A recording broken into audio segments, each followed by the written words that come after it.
prêtre. Je rêve parfois d'une existence brutale. Le donjon sur un roc inaccessible, au loin. L'humanité courbée et vague, et surtout point de frein. Comme un fleuve, ma volonté s'étale.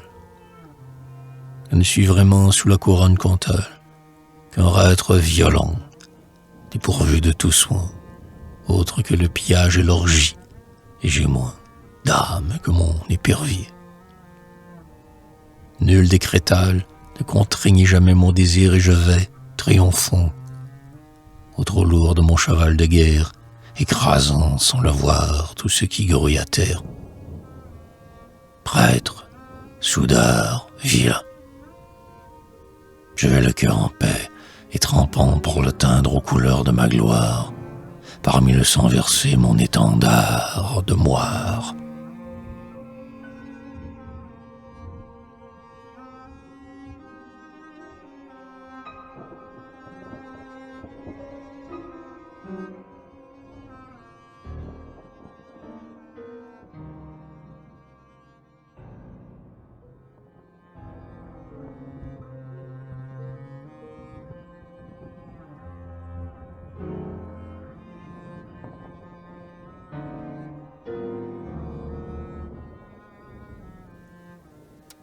Les béatitudes.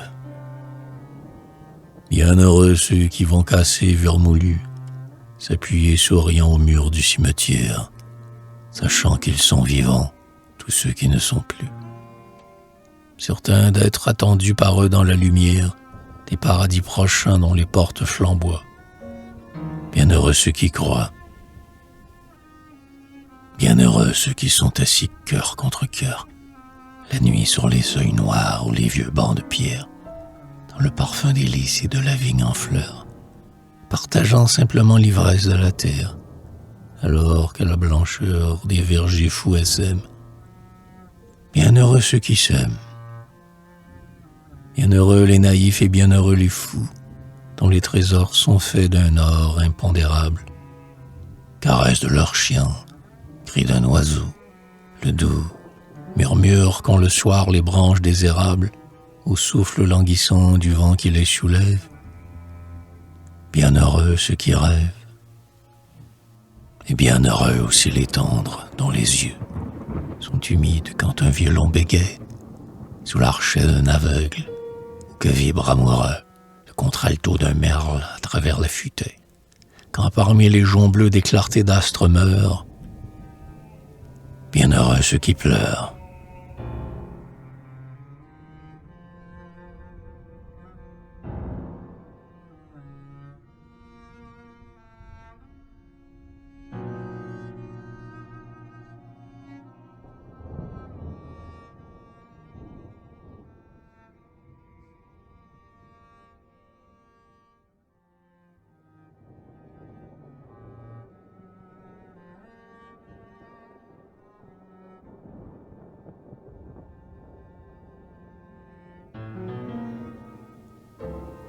Les sorciers.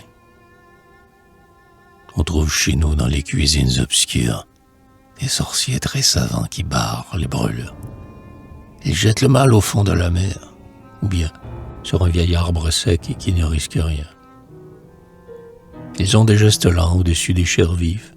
Ils disent aux blessures « Changez de couleur », comme Judas l'a fait au jardin des Olives, en trahissant le Sauveur.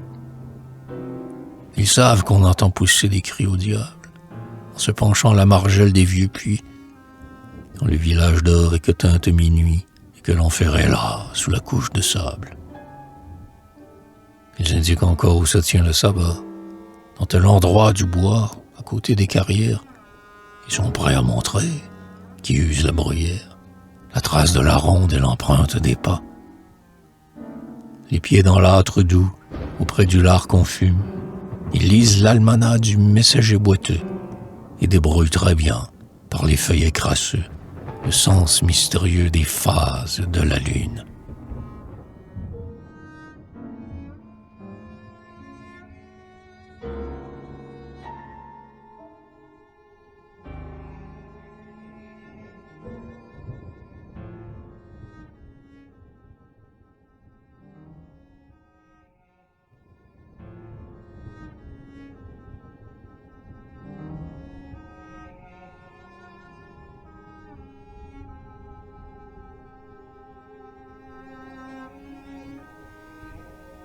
vieille forge.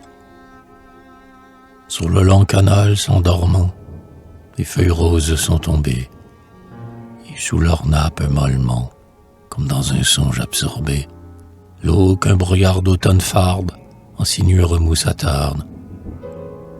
L'ancienne forge au bord du bief reflète le vague relief des toits sombres et des murailles noires. Pieds dans les broussailles, des hangars aux rêves tapis, sphinx à travers l'ombre accroupi. Les marteaux. Les jours évoluent, ont penché les pignons velus, fêlé les pierres des seuils. Morte, l'eau baigne l'escalier des portes de son muet déroulement, et la vie stagne inertement au creux de l'étroite vallée. Dressant leurs cimes enroulées, d'azur pâlissant, les sapins s'entrecroisent. Des bois prochains, avec le soir, une amertume descend des branchages qui fument, où du silence est suspendu. Quelle paix du vallon perdu s'exhale. La forge sertie par les ronces et les orties, voilant les échos assourdis, tout au fond du passé repose, et se mire au bief engourdi, dont l'eau parmi les feuilles roses sommeille en l'automne attiédi.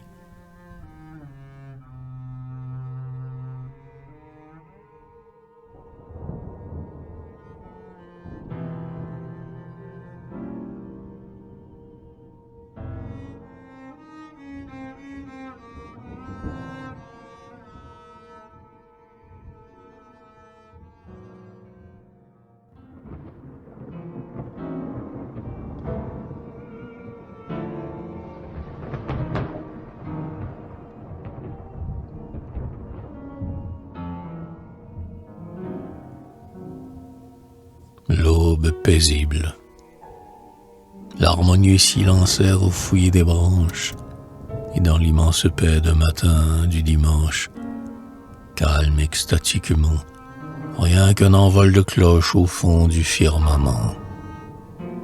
L'aurore a suspendu sa luisante mantille sur le potager bleu où, traînant sa coquille, s'attarde l'escargot, zébrant d'argent mouillé les feuilles des pavots. Les lierres enlacés aux murs qui les étayent répandent leur parfum qu'exaspéra la nuit. Et les pêchers s'éveillent, déployant leur fraîcheur où l'abeille bruit. Un chat muettement, plissant ses yeux de jade, glisse à travers les haricots et les salades. Calme extatiquement, le vieux jardin repose au molle égouttement des cloches dans l'espace. Et parmi sa glycine, la maison qu'un trait rose au bord du ciel dessine, sur le verger dormant, ouvre aux fraises angélus, porte et contrevent.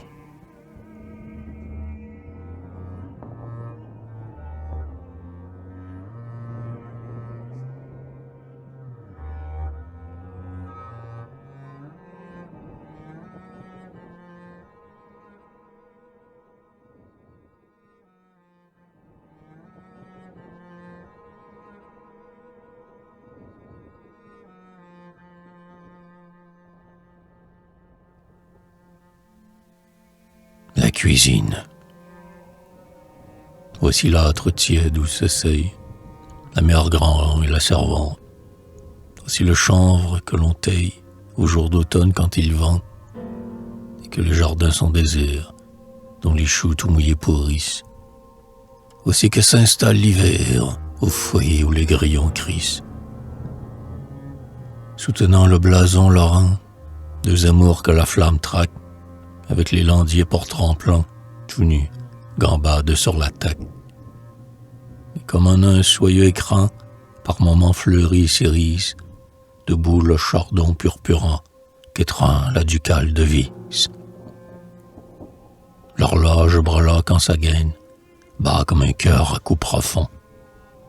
Les toupes aux solives de chêne pendent avec les glanes d'oignons. Voici les tisons attiédis. Voici qu'à travers la mémoire s'éveille le rêve engourdi au cri rauque du dévidoir. C'est l'heure où sur la cendre douce on écoute le pot chantant ainsi qu'un criquet sur la mousse, un crapaud au bord de l'étang. Chantez des vidoirs et marmites, de cœur simple taillant le lin. Ma lèvre heureuse vous imite et ressasse un cantique ancien. Dans cette étable misérable, qu'as-tu vu, bergère? J'ai vu, doux comme un agnelet, Jésus, Sainte Marie sa mère, tendrement lui donnant son lait.